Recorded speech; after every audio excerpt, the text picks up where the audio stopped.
day 3 of being at the hospital, but day 2 in orienting to acute care. So I've got some takeaways. Takeaway 1, I love to take notes. If anybody knows me from grad school, you know I like to take my notes. And I always like to keep a handy dandy notebook. But the handy dandy notebook ain't for acute care, because I ended up having to staple in papers and it wasn't so efficient where I could just write on top. I had to open this up and balance it on my leg. I got my applesauce over here. It's just not for the acute care setting. I recommend taking notes, but not on a notebook. Have a nice and thick clipboard so that you can keep all of those resources and those papers that you are going to get. And you can just keep everything nice, neat, and succinct. So, clipboard. 2, make sure you always lock your computer. That was something that I learned today, that you always want to ensure that your computer is locked. Even if you look away and say, hey, neighbor, can I borrow a pencil? Before you, hey, can I borrow a pencil? You lock your computer. I'm being dramatic, but it's just a way for me to emphasize the importance of HIPAA and PHI and making sure that you don't allow anyone to log onto your computer under your credentials, making a note or doing anything else or changing any of the information. You just don't want those problems. So lock your computer. Numero 3. So I had the joy and the privilege of actually being on the floor. So every morning a speech therapist is assigned a hospital floor. They're assigned maybe to the west wing or the east wing or the north or the south. And they're assigned rooms based on the orders, and they do an evaluation, they do a treatment. Typically evaluations take precedent over treatment, but it depends on your medical facility. At mine, evaluations take precedent over treatment because we need to determine, can this person safely and efficiently drink and swallow? Because if they can drink, that means that they can have their meds. If they can't drink, that means we have to give them that MPO status, and the medical team, we have to work together to figure out how are they going to get their medications. So yeah, with all that being said, I'm in there, I'm taking notes in my notebook, like, ooh, yeah, wishing I had a clipboard. And at the same time, being reminded that I need to be reminded of the things that I learned. I have only been out of school, 1, 2, 3, 4, like 4 months.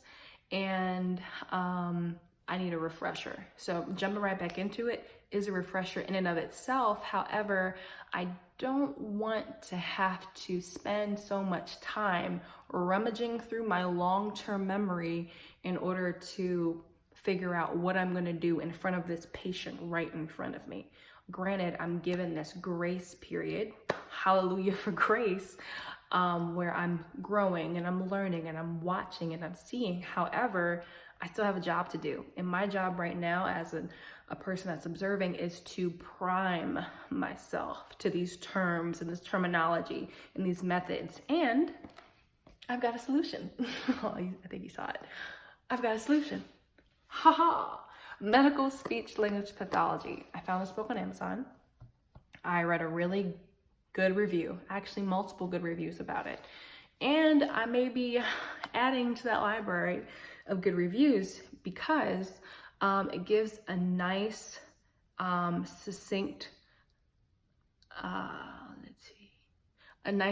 summary of the various components that you encounter in acute therapy. So I have looked in the disorders and swallowing chapter, and I've already found it to be beneficial. And I say this because while I also did bedside swallowing evaluations, I also got a chance to go down to radiology and take part in a modified barium swallow study. I wasn't in the booth because I don't yet have my gown, so I was in the booth, still able to see the screen, watch the swallow, but also not just passively watch it, but actively watch it and think about things that I would try if and when the time comes that I'm in the room. So with that being said, I couldn't quite remember all of the maneuvers that I might try, or the hierarchy of maneuvers to try, or even if there is a maneuver to try. So this book has been great in that it tells you the various types of disorders that you might see. You know, if, for example, there is a residue in the vallecula, this book highlights that a chin down or a chin tuck would help to widen the vallecula. So yeah, that refresher is gold, because these are things I'm going to be doing, and granted, these are things I'm going to be learning, but you gotta be prepared to learn, and to make it stick, I like to prepare myself to learn, if that makes sense. Yeah, maybe. You can comment below if you have anything to say about that. But yeah, so this is that section that I'm talking about. That kind of goes over the different types of things you might see, as well as plenty of other things. Cognitive, voice, it's in here. I'm gonna reference it a lot during these video blogs, so I'm not telling you to buy it, but you know what I'm putting down.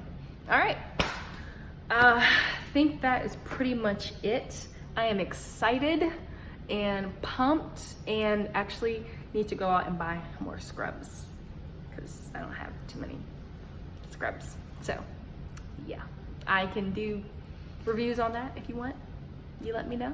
But for now, I'm just gonna stick to the main stuff, the meat. The scrubs are like the gravy. All right, this is me telling you about acute therapy, and I will talk to you all later. Peace.